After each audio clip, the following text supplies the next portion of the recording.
Welcome to Safe Harbor Studio, home of Storytime Saturday, where imagination stirs the heart and makes home feel a little closer.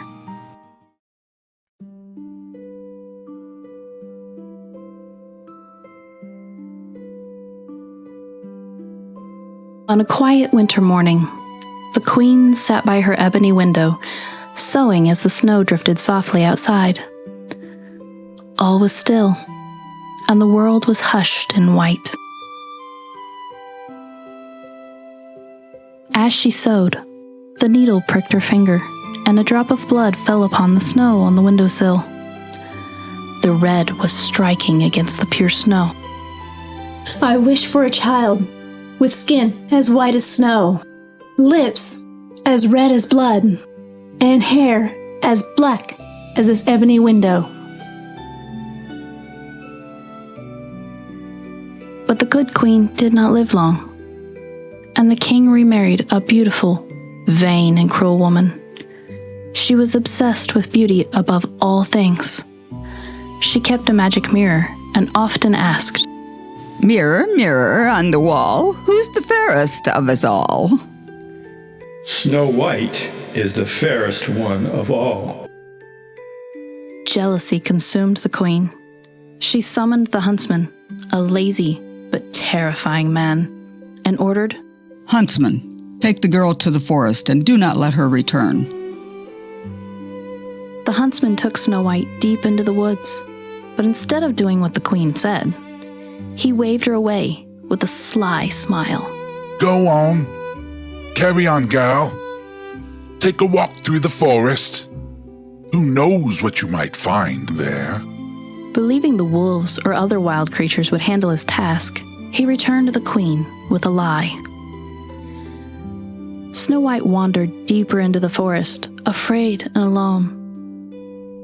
As the shadows seemed to come alive, every branch looked like claws, every shadow a pair of eyes.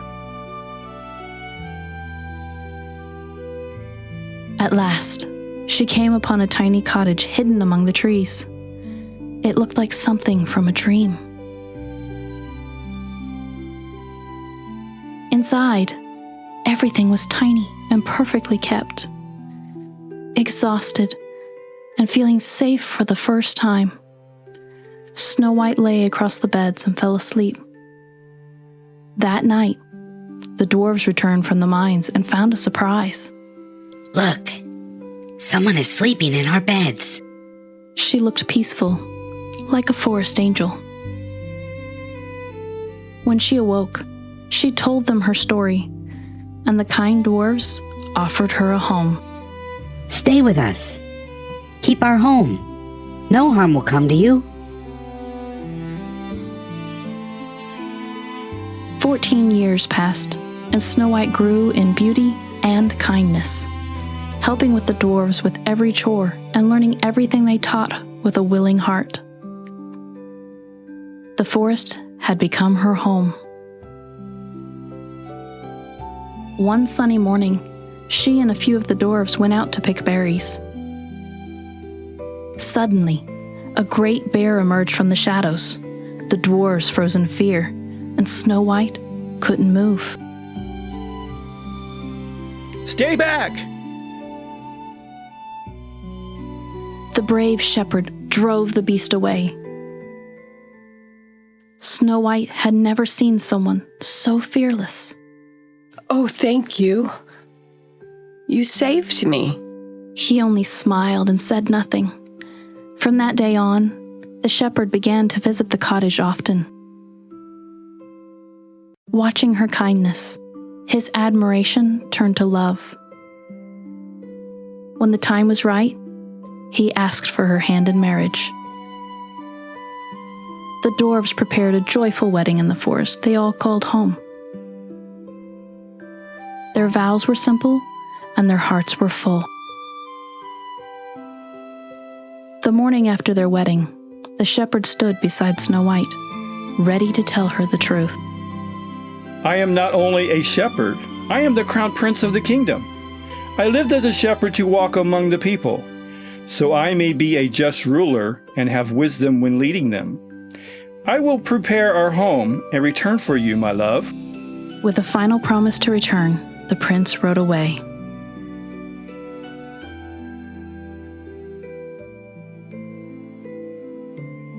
Back in her castle, the queen consulted her mirror once more. Snow White still lives, and her beauty outshines yours by sevenfold.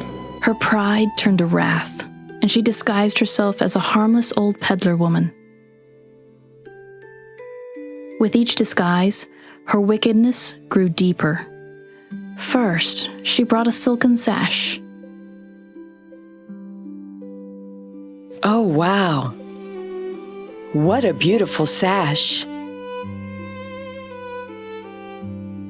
But the sash tightened too much, and Snow White fainted. The dwarves returned just in time. The queen vanished before they could stop her. Next, she came with a poisoned comb. The poison worked quickly. Again, the dwarves returned and removed the cursed comb. The queen's fury only grew. Her final trick? A poisoned apple, red as blood. One peaceful afternoon, the old peddler woman returned once more and offered Snow White a beautiful apple. What beautiful apples. But the moment she took a bite, everything changed. She fell still and silent, and the wicked queen laughed in triumph. The dwarves returned and found her and believed Snow White was dead. They laid her in a glass coffin in the forest clearing. And then the prince returned and found them around the coffin. No, it cannot be. My beloved, if only I could see you smile once more. He bent down and kissed her, a kiss of true love. And with that, she awoke. You came back. I knew you would. The dwarves cheered and the prince rejoiced.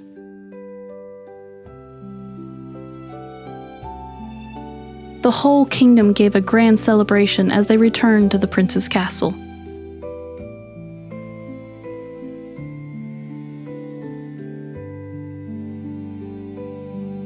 Far away, the queen learned that Snow White not only had survived, but was happily married to her prince. And with her hatred consuming her, she vanished into the shadows, never to threaten anyone again. And so, Snow White and her prince ruled with kindness and lived happily ever after.